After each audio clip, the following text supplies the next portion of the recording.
Okay, welcome everyone. I'd like to call to order this February 24th meeting of the Audit Accountability Committee for Columbus City Schools. We have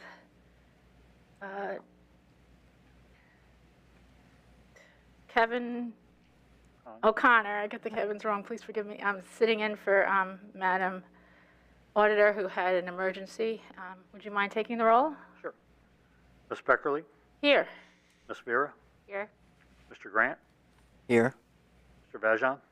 Here. Ms. Reyes? Mr. Jordan? Mr. Daniel? Here. Yes, Mr. Jordan is here virtually. Yes, you have a quorum. Okay, thank you. Okay, so the first order of business is we'll approve the minutes from the last meeting. Anyone have anything to add or suggest? All right, seeing no objection, we will have those meeting minutes approved. The next item 1 of the agenda, we are going to table because Carolyn is not with us, and we'll pick that up at the next meeting. Discussion of, what's the C stand for? Chief Auditor. Chief Auditor, executive meetings and committee members. It will be an interesting discussion, though. I'm looking forward to it. Oh, one more thing. We have a few gentlemen joining us today from Treasurer Baharik's office. Would you mind introducing I'd be your glad colleagues? to. Yeah, sure. Thank you, Board Member Beckerly. To my immediate left, I've asked our Executive Director for Financial Operations, Tito Reynolds, to join us. And he came to the district right around Labor Day, I think, last year, from Dayton Public Schools. So like his title indicates, he's over and managing all the financial operations, payroll, accounting for my office. To my extreme left is Mr. Terry Addison. He's served in multiple roles.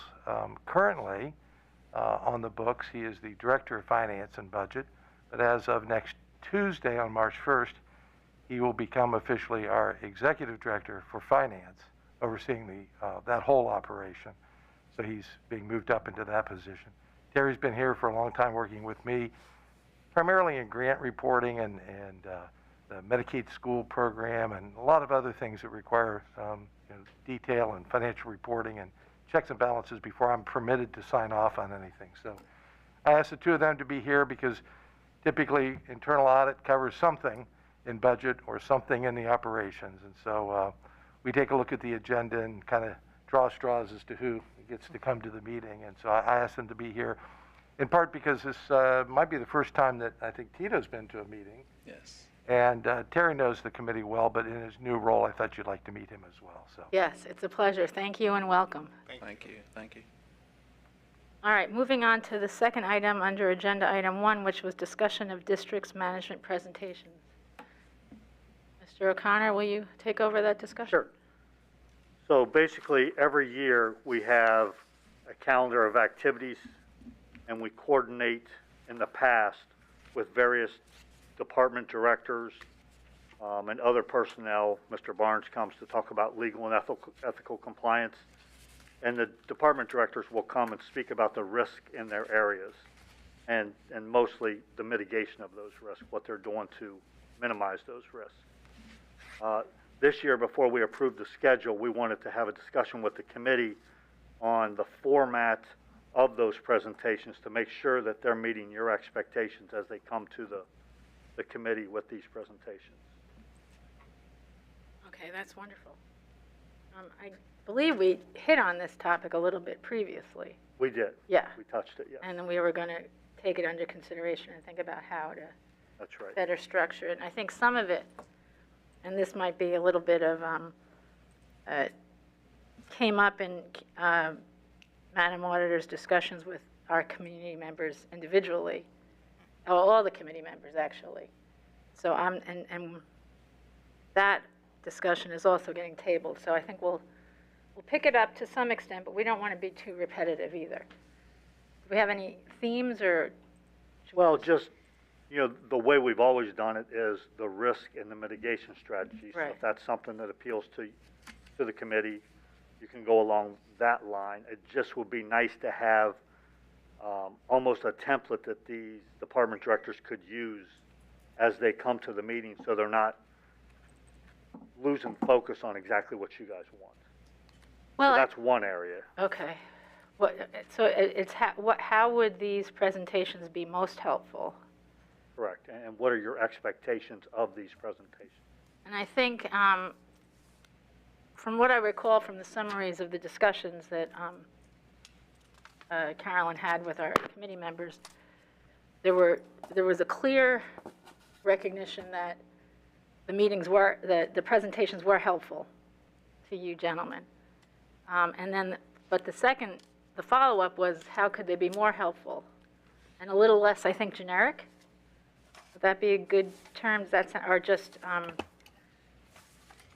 Or even maybe too narrow, because it's just looking at your own office. And I think, Mr. Jordan, I remember you in particular had a comment, I believe, about maybe even sort of identifying areas where two departments come together and where that might be an area of focus, rather than just doing your own independent shop, almost like encouraging the breakdown of silos a little bit. Can you share a little bit about your thinking? Yeah, I guess I would refer to it more as a horizontal risk, where risks that transcend several different departments. So an example would be cybersecurity risk or user access, or it could be vendor management, third-party risk, things that could cut across various departments. We could consider a horizontal audit that would touch on that risk across the system. Well, Does that make sense? Yeah, but we weren't talking about audits so much, although, hold that thought, like that thought. We were talking about how to structure the departmental presentations that we've had over the years, where Yes, they so we could identify the connect- risk.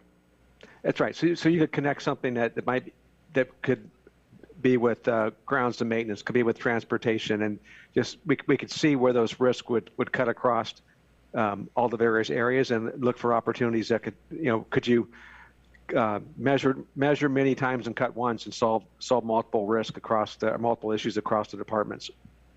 And I'm wondering, I mean, conceptually, that makes a lot of sense to me. I'm wondering about how we would generate that. I mean, would we identify do we ask? I think we'd ask the team to do that, to take a look at, maybe in a risk assessment, break it down into the various processes that are unique to each individual function across the district, and then look for commonality between the various areas, and just simply kind of line them up. And here's commonality, and how could we think about it collectively? Where might we have a point of view that could be beneficial to all, versus attacking it sort of piece by piece. So, all right, one area comes to mind that's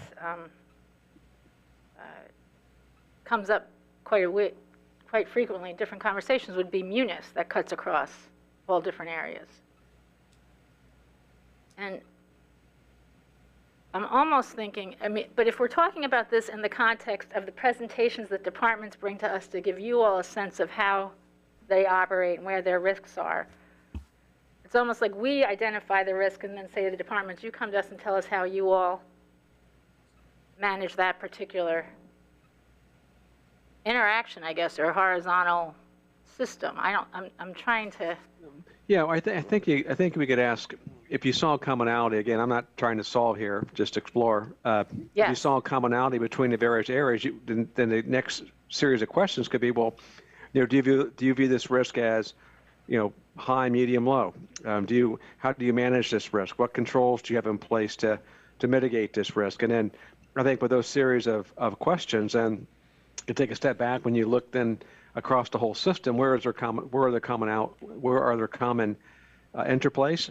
And again, it could be that if you got multiple departments all trying to manage a similar risk in different ways, then there may be a better way, and a least expensive way to manage it more centrally, or manage it all with the same approach. I just think it'd be a good discovery. Yes. And just to piggyback on that, we struggle with something called SOC reports, and those are for computer systems that you might store things in the cloud. Well, everybody seems to be doing their own contracting with these organizations, but there's not a common theme for the SOC reports on how we should get them, how we should review them, and things like that. So I think, Mr. Jordan, that will be a perfect example of something across horizontal risk, Right. across the organization. How has one department figured it out? Maybe we can learn from that one department if everybody's doing something like that. Kevin, that's a great example. And we've gone to, I guess I'd call it a federated model and something like that. So we've got a governance structure in place that what we want each individual recipient of a SOC 1 and a SOC 2 report to review, and then make sure that, and they all go to a central place, and they're all accounted for, make sure they're in accordance, that we've received them in accordance with the contracts. And then there's a consistent approach that management should review those reports with. That's a really good example. Okay, so did you have something, Stan? Well, I was just going to offer to Kevin that the office may have kind of begun something that might dovetail into that. I think in December, you handed out and asked us, didn't hand out, it was digital, but asked every department to complete a survey. And like for mine, there was a list of 30-some questions probably, but the columns were various aspects of my office, GL, AP, AR, payroll, whatever.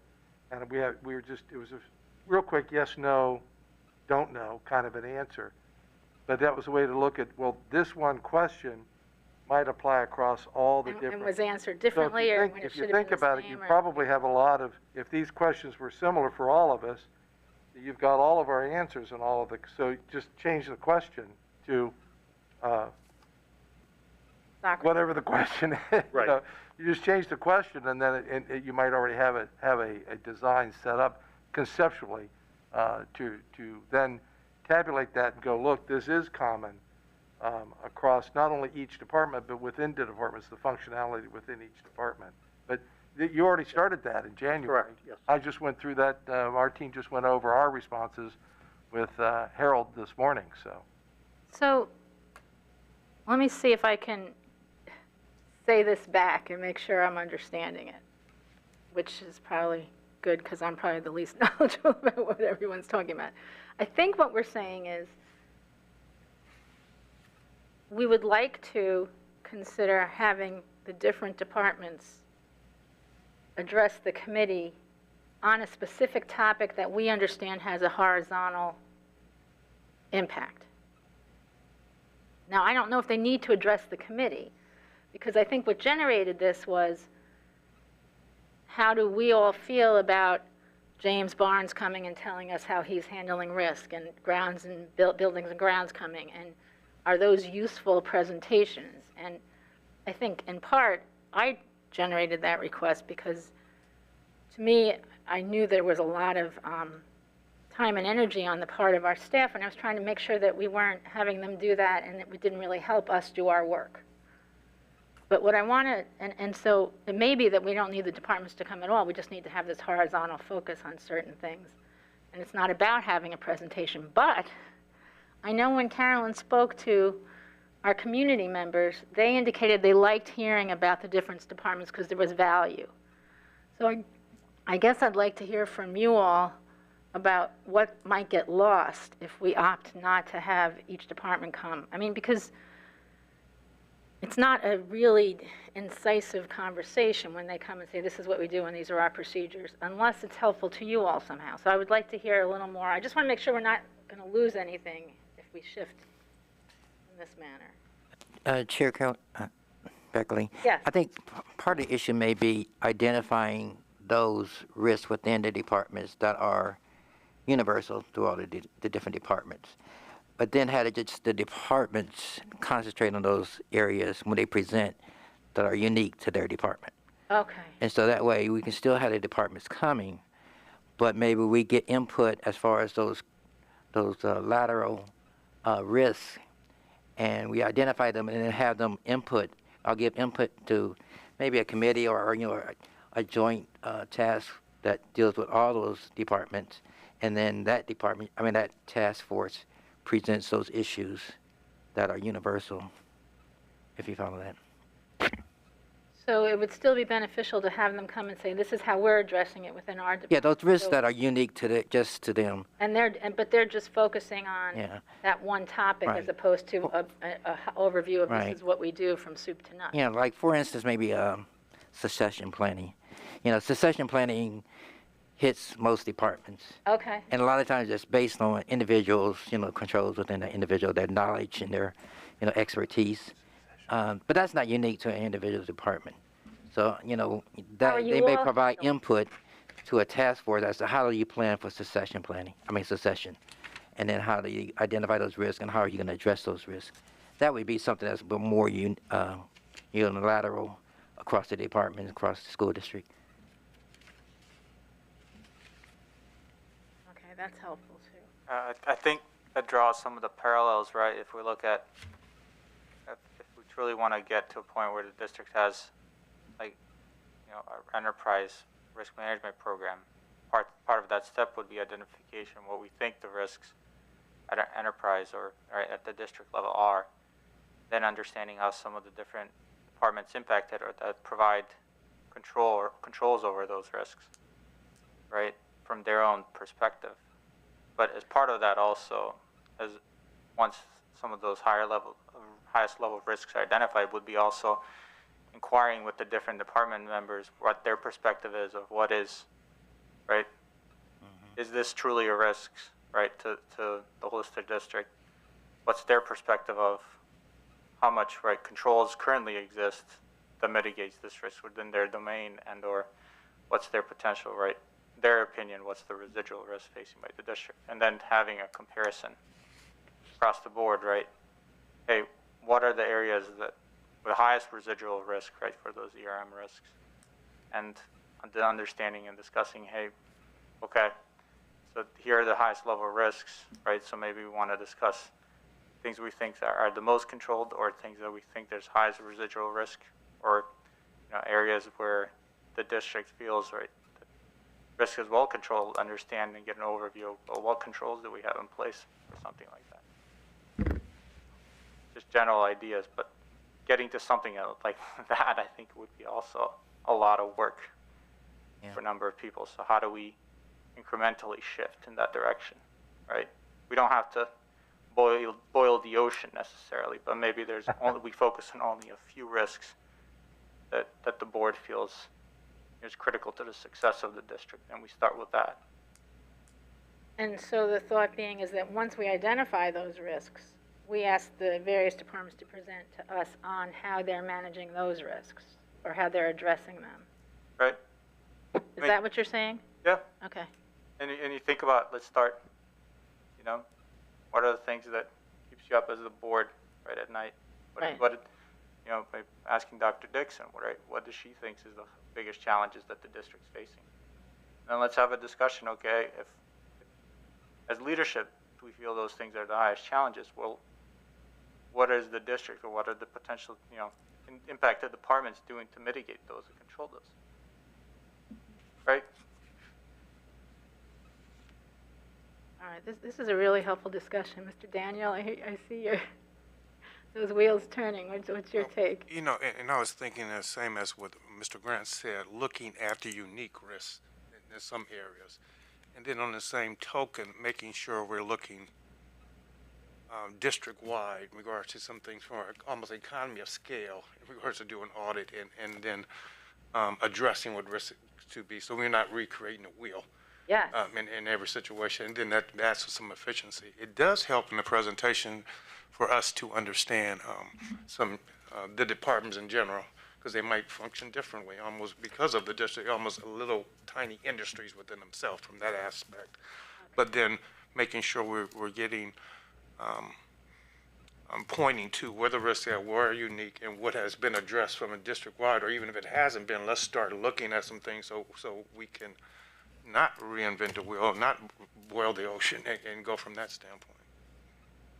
All right. I think that I'm going to cut off discussion here because I want to make sure we don't get too far ahead of ourselves since Carolyn's not here. Okay. But I think that was really helpful. Yes.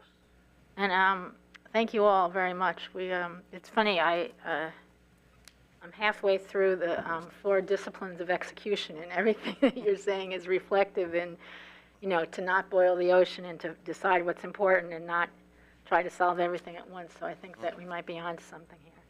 And it would be even to your point, Mr. Daniel, to have the department say, this is what we do and this is our domain, so that everybody has a sense of how we function relative to the next organization down the street, is a little bit different than saying, tell us all about your risk management. So, they should be able to do, that's not asking as much out of the departments in terms of generating their presentation and preparing. So that might be a nice balance there. So thank you. Thank you, everyone. Okay. Item number 2, Office of Internal Audit Report. Mr. O'Connor, can you start with the first item under there, Internal Audit Activity and Dashboard? Absolutely. We sent out, we continue to work on this document. So if you see things you really like, if you see something that you liked and it went away, let us know, because we're still trying to build it so it's meaningful and it's brief. We don't want to just keep adding pages. So I'll start with page 3. And again, this was something Mr. Ragland brought up last year, and I thought it would be too much on one page, so we're just going to see what it looks like. I took that bar chart and just moved it up, and then we added all the jobs down below that, but color-coded that with each box above it. So we reduced the number of items in the legend to just planning, field work, and completed. And then in the audit box there, you'll see there's 5 planning, 3 in the fieldwork stage, and 1 that's completed. And if you look below the audit box, you'll see those are color-coded. There's 5 jobs in the planning, there's 3 in the fieldwork, and there's 1 completed. And that goes for the follow-up box also. There's 1 in planning, 2 in fieldwork, 3 completed. And that coincides with the information below that box. There are 2 jobs down there, grants management and capital improvements, that have an NS, and that just means not started. We didn't want to lose track of other jobs that are in our audit plan, but just not in one of these stages as of yet. So that's what that indicates. And then the project box there, we have 3 field work and 3 completed, and then 1 not started. And that's the QAIP. That stands for Quality Assurance and Improvement Program. And what that does is that's an audit standard that has 2 parts to it. Has an external assessment every 5 years by an outside organization, and then it has annual internal assessments, which Kevin Sanskowski in our office does that for us. We make sure that as part of that assessment, none of the jobs he reviews are jobs that he did. They're all jobs that come from the other side of the house. So again, you can let us know if you like, dislike, or anything on that. Because the pages that used to go behind this now, we've removed those since it's all on one slide. So page 4. Hold on, I just want to say I like it. Okay, very good. I don't know if anyone else has an initial reaction. Glad to hear it. Just an editorial comment. Yes. Up in your legend where it says planning, fieldwork, this is going to sound really petty, but I'll do it anyway. Sure. Planning, fieldwork, and completed. The color code is to the left of the title. But down in your data section, the color code is to the right of the title. So as I looked at it, when I looked under follow-up, I was looking for the 3 green ones. Okay. And I only saw 1. I thought that's capital improvement. But then I went, oh, no, you said that's not started.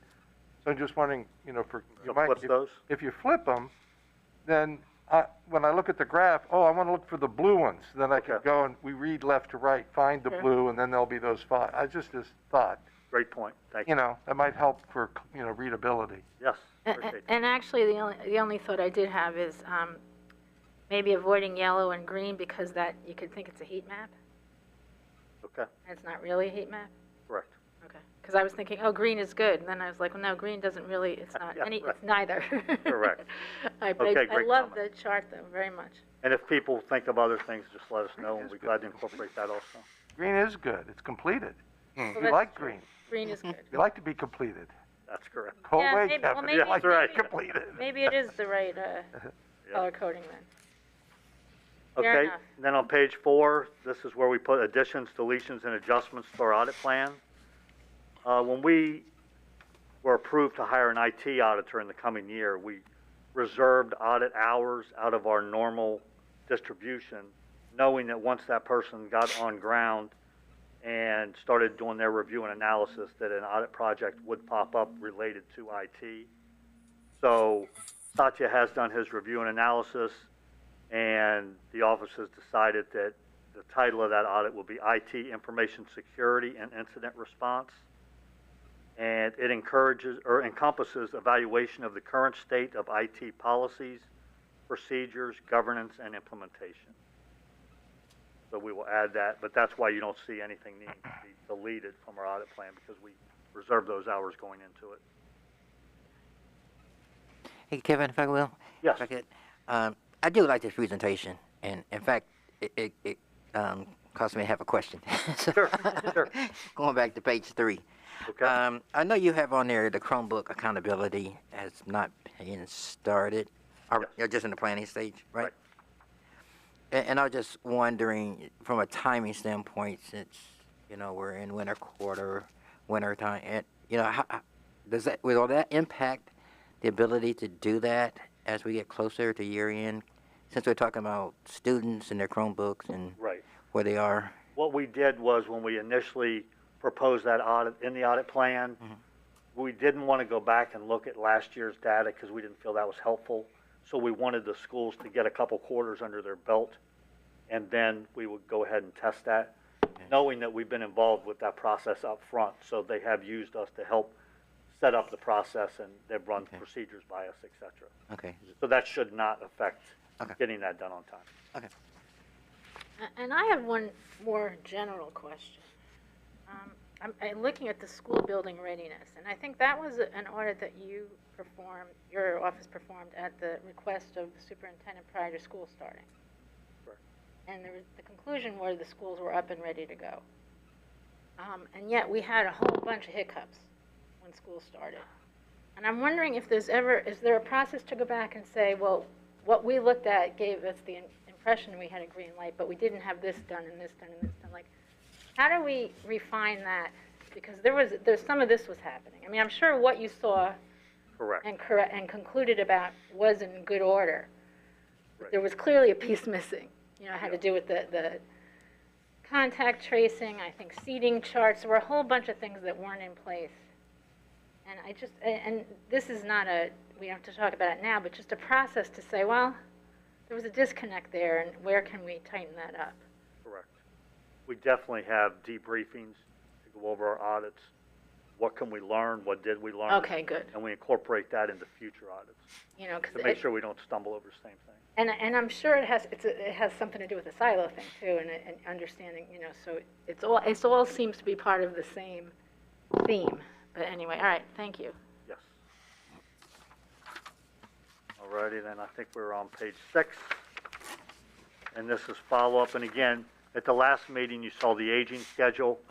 We're going to do that aging schedule once a quarter rather than do that every meeting. But we do want to give you an update each month or each meeting on the follow-up and where we stand. So on slide 6, this slide represents recommendations that are implemented and not verified. What that means is management has worked their corrective action plan, and they've told OIA that it's ready for our review to validate that those controls are working effectively. So we go in, we do an interview, a walkthrough, possibly some tests to determine how effective that's working. We have categorized that by operations, the superintendent's office, and the treasurer's office. And then you'll see the color code here is the red is the high risk, yellow is moderate, and green is the low risk. And under each stack, you'll see if there's any that have been closed. So if we go in and validate that, we close and verify those comments, and it gets out of our tracking mechanism. You'll see the superintendent had 2 and the treasurer had 8 in the last month. Okay, so that's just informing us what happened. Those numbers are not in the bar chart. Correct. We took those out. So that's just kind of giving us a sense of the progress. That's correct. And know that our focus is on getting those red high-risk items validated.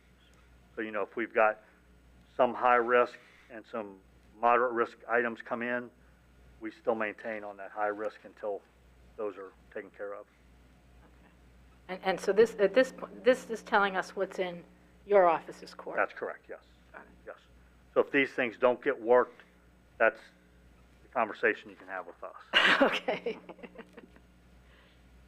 Slide 7, these comments are recommendations in progress, so these are corrective action plans that reside with management. They're in the process of working these, and once they complete that work, then they'll get to implemented, but not verified, which will come to our shop.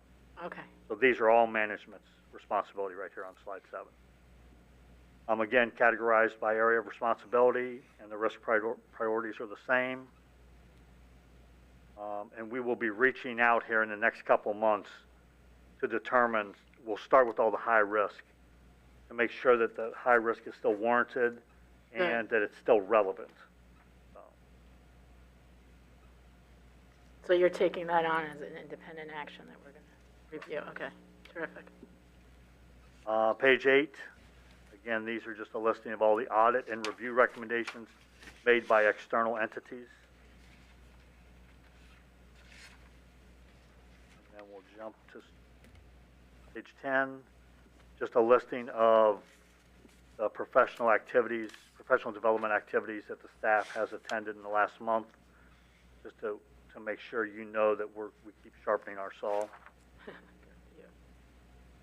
Page 11, this is a list of miscellaneous activities, but mostly it's advisory and consulting services that we have or have discussed with management. And then in parentheses, you'll see the state or the status of each one of those jobs. The transportation project is complete, has been reviewed with management. And then the district group participation, Bill Terry's working with the FMP committee. Thank you, Terry. And then slide 13, our fiscal year 23 OIA non-personnel budget was presented to FAC on February 9th. And the last slide is 15, and that is just our table of organization and our approved non-personnel budget. We'll add fiscal year 23 once the board approves that. That's why that's not on there currently. I'd be glad to take any questions if anybody has them. Evan, I have a quick question. Yes. Thank you so much for this. This is extremely helpful. I guess I'm curious as to when items, going back to pages kind of 6 and 7, when items are verified or in progress, what is the reporting process as to what was done to, incorporate the recommendation for these different departments? So a recommendation might be to develop procedures that revolve around the SOC report process. Right. So if they develop those procedures, management will let us know the procedures are available for your review. So then when it comes to our house, we would contact management, say, can we get a copy of those? We'd review those to make sure they contain everything that they need to contain. And then we might even walk through that to make sure that they're operating as management intends. And then we might develop a test depending on if it's high risk, moderate risk, or low risk. Okay. We would do a test and then test to make sure it's operating effectively. So in your dashboard, so in my mind, just like the way the dashboard in the last meeting we had, there were all the little categories, but I guess is there a segment in that dashboard that some type of small note or message is inputted per recommendation? So to your example about if it was an operational procedure that needed to be created, it's now in a file that we can view or whoever can view when necessary. How is that conversation, that item kind of captured in a database that we're able to kind of go down a list and say, oh, okay, we did in fact see this checklist? And so I guess I just want to understand, is there a universal reporting process as tasks are completed or recommendations are implemented that we're housing what the actual step was that was completed? Yes. Okay. We have an electronic work paper process called Teammate, and within that, we have an issue and recommendation database. Okay. And within that are all our recommendations are listed, all our issues, and there's various tabs that say what's the current status. So if we reached out to management and they said, we're still working on it, we note that you're still working on it and the date of contact, but there's a verification comments tab. Okay. That would explain the work that we performed to validate that that was working effectively. Okay. Thank you. And that can be run at any time. I mean, probably have to contact someone in our shop only because it's license driven. So we have Okay. 6 licenses for that software. Okay. But we could run that for you. That's no problem. Thank you. And then as we do the aging schedule every quarter, we'll be bouncing those 2 up so you can, again, see the progress, what recommendations fell off in total, and what recommendations still exist. Thank you. Sure. I'm curious, in the last report, if I'm not mistaken, wasn't there a time factor in regards to implementation from 6 That's months? Okay, it's not included in? That's our aging report. Okay, So we'll be bringing that back in April. okay, with okay. I was updated just curious. information. We just thought that was a lot to give you every month to try and digest all those numbers. So. Okay, thank you. But again, if it's the committee's wish, we can do that. That's up to you. Kevin, actually, I think to Colin's point, I think even quarterly, it's up to you folks, but every month would be too much. I agree. You probably don't have enough shifting and changing between the months to do that. Point of view of one, at least. But just to make sure I'm understanding these charts, when you go to page 7, inherent in these 3 columns are some of the things that would be in the aging report. That's correct. And some aren't, because some aren't old yet. Right. It's the All whole of- ball of wax. Both page 6 and page 7 would all be in your aging report because they're all open. They're open until we actually get in, do the work, and close them.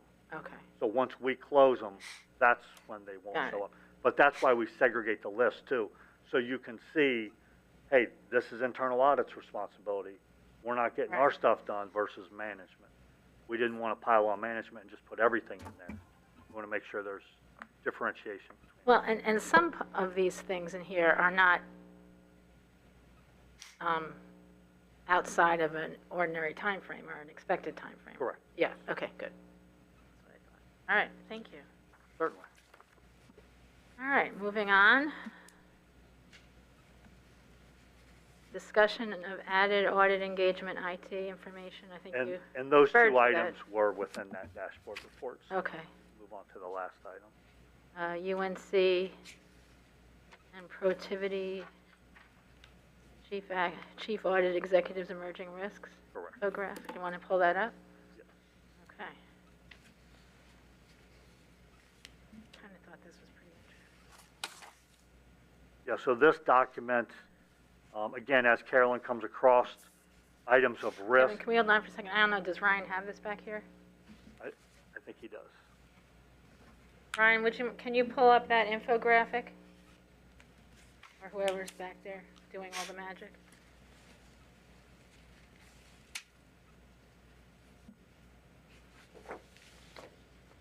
Or, are you who's controlling that?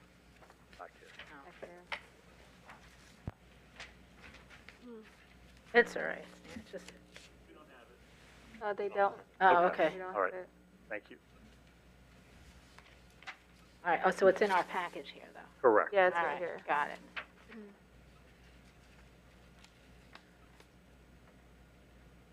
All righty. Yeah, so this document is just another opportunity to see what other chief audit executives. Okay. Oh, okay. Good. Old school. I love when old school works, you know that. There it is. Oh, thank you, kind sirs. Yes. So as I was saying, this is just an opportunity for Carolyn to get a document in front of you where other chief audit executives from across many industries have evaluated risk and what they see as current risk in the coming year and what they see 10 years out. So you can sort of plan that way. Just to give you a little background on this, this is the 10th year that they've done this C-suite executive survey. This year they had 1,453 respondents across a variety of industries that rated risk, 36 risks on a 10-point scale.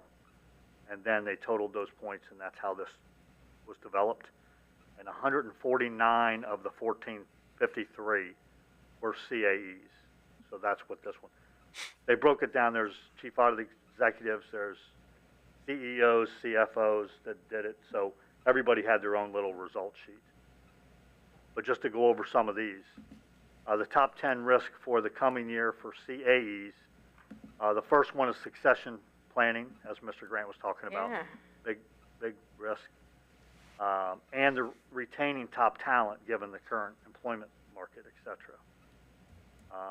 Item 2, there are cyber threats.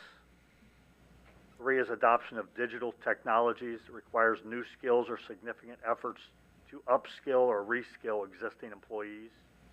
Hugely popular right now. Number 4 is economic conditions, including inflationary pressures, constraint, growth opportunities. Number 5 is resistant to change culture, operations, and the business model. And then there's 6 through 10. That's pretty good. If you look over there for the top 10 risk for 31, it seems like most of them stayed in the top 5. I wondered about, yes, okay.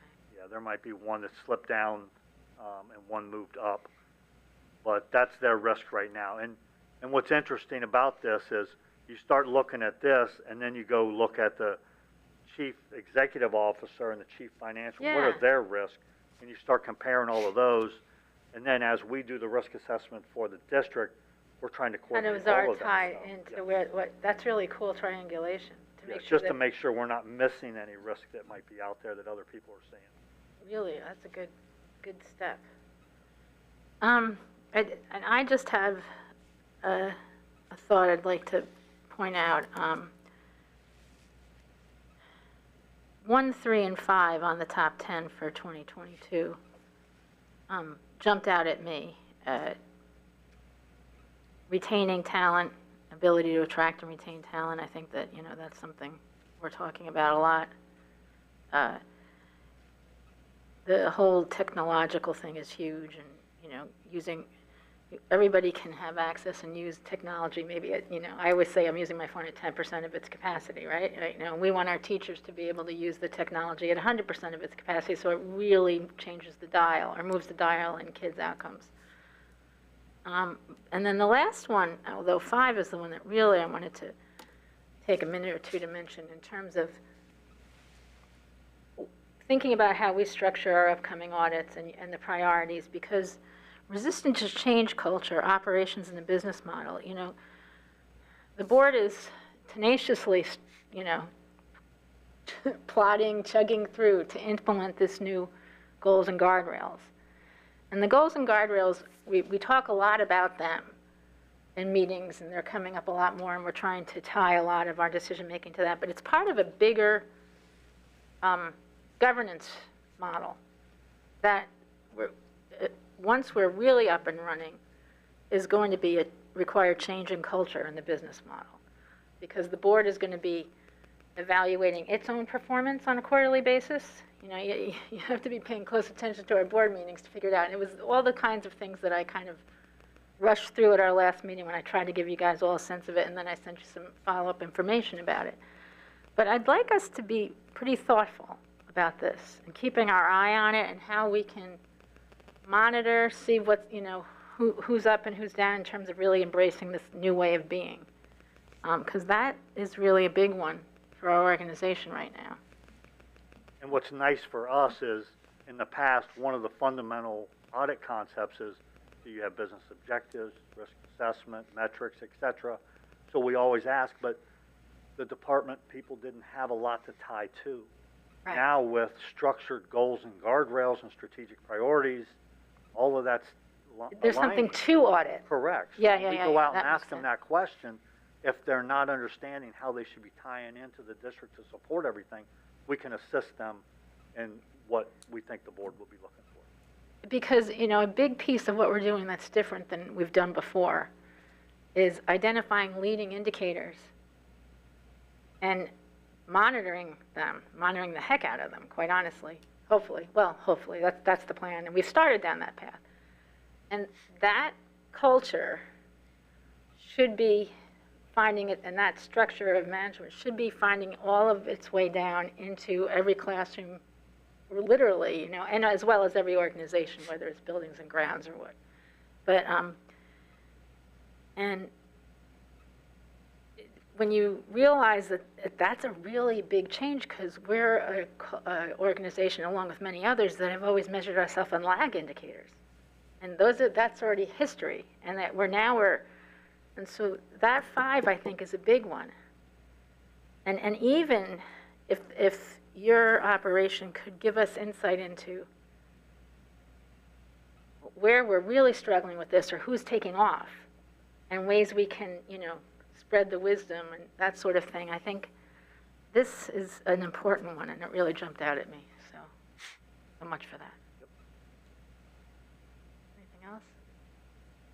They have links to the full report. As Kevin mentioned, it's broken down, but I was just going to mention it's in the highlights that if you go to the report online, the number 10 for the top global risks, and this is, I think, for the entire survey, has to do with an organization's ability to deal with diversity, equity, and inclusion. The need to address that outpaces the organization's response to it.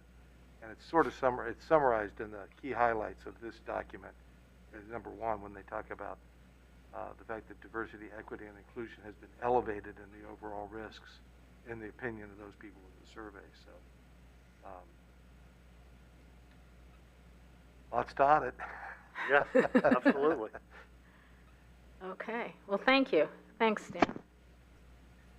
Yeah, Kevin, this was very helpful. Thank you. I had seen this, so it was nice to have you guys send it out. And I think it was good to have you walk through. I think the important item for the committee is that these areas are in your line of sight, and that you've got these areas in your risk assessments and in your audit plan. So thank you very much for doing that. Certainly. Okay, and item 3, we are going to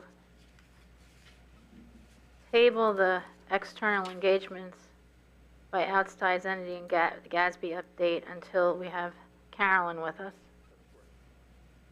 And so, anything else anyone might want to mention for the good of the order? The only thing I was going to mention was the next meeting on the agenda is March 24th at 3:30. The auditor of state may like to have their exit conference at 2:30 that day.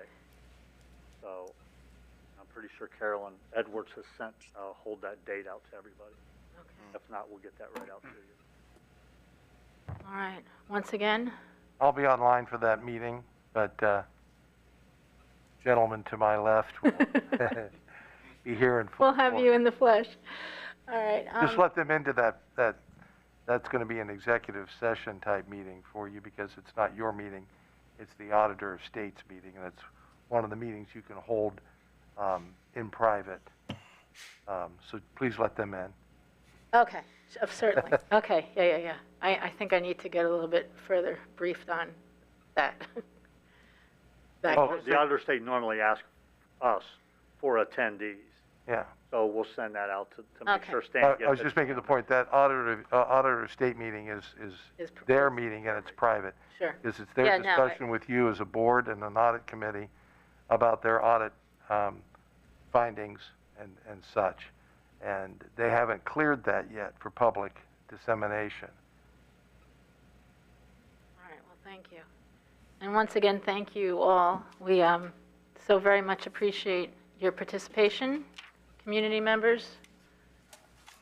It's been valuable, and I think I get credit for a very quick meeting. Yes. Yes, does someone have a motion to adjourn? Thanks, Kevin. So moved. So moved. Up second. Okay, with no objection, we shall adjourn. Thank you. Thanks, everyone.